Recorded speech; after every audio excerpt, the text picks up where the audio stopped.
Kadang kegiatan paling membosankan seperti melipat baju ini adalah jadi waktu favorit saya. Sepi, cuma ada suara kipas angin atau suara TV yang sebenarnya nggak saya tonton juga. Cuma buat peramai suasana aja.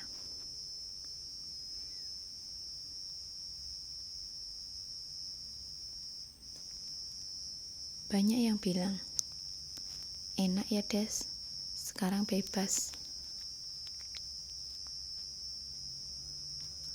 Mau pergi nggak ada yang nanya. Mau beli apa aja nggak ada yang larang. Mau tidur sampai siang pun nggak ada yang protes. Dan jujur, iya, memang enak.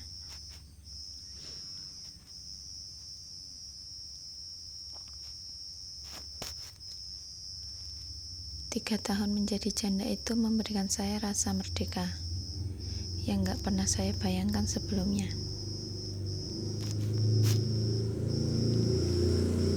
Saya gak perlu mikir lagi besok suami mau makan apa, atau kenapa dia pulang telat dan bukannya ditekuk. Saya punya kendali penuh atas hidup saya sendiri, bebas, sebebas-bebasnya.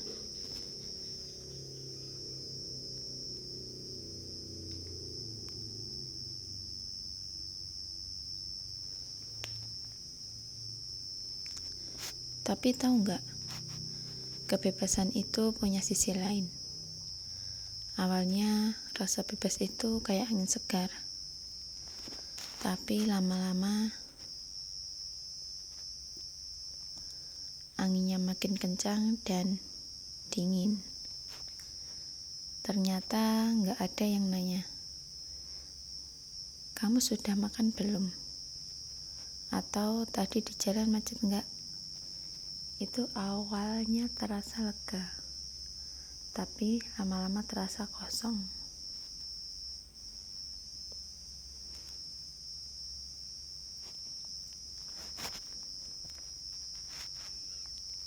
Pernah nggak sih kalian merasa rumah ini penuh dengan barang, tapi suaranya cuma suara kita sendiri? Pas saya lagi senang, dapat kabar baik, atau cuma habis nonton drakor yang lucu. Saya nengok ke samping dan sadar kalau nggak ada siapa-siapa buat diajak berbagi tawa saat itu juga.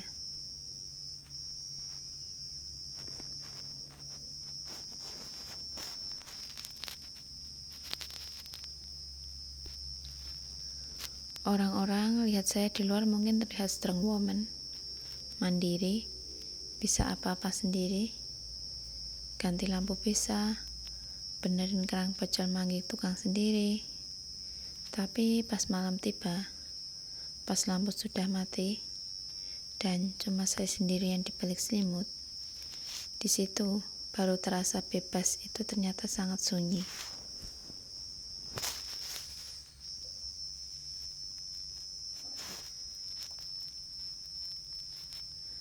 Saya nggak butuh orang buat menafkahi saya secara materi. Alhamdulillah, saya bisa cari sendiri. Tapi saya butuh sosok telinga. Saya butuh sosok yang kalau saya lagi capek, dia cuma duduk di situ, dengerin cerita receh saya, atau sekedar genggam tangan saya tanpa harus ngomong apa-apa. Beberapa teman bilang, cari lagi dong Des, kamu kan masih cantik. Saya cuma ketawa. Padahal dalam hati ya, saya ingin rasain lagi gimana rasanya diperhatikan, ditungguin pulangnya, atau bahkan sekedar berdebat kecil mau pesan makan malam apa. Saya merindukan percakapan dewasa di meja makan. Saya kangen ada aroma parfum laki-laki di rumah ini. Ternyata sehebat-hebatnya wanita mandiri, ada satu bagian di sudut hati yang gak bisa diisi sama hobi, pekerjaan, atau uang. Bagian itu cuma bisa diisi sama rasa dimiliki dan memiliki. Bukannya saya nggak bersyukur dengan hidup saya sekarang. Saya sangat bersyukur. Tapi mengakui kalau saya kesepian bukan berarti saya lemah kan.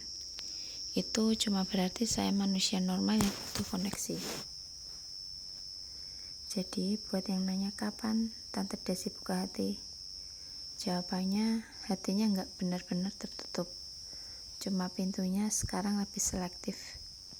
Saya mencari orang yang gak cuma mau jadi raja di rumah ini, tapi jadi sahabat di masa tua nanti.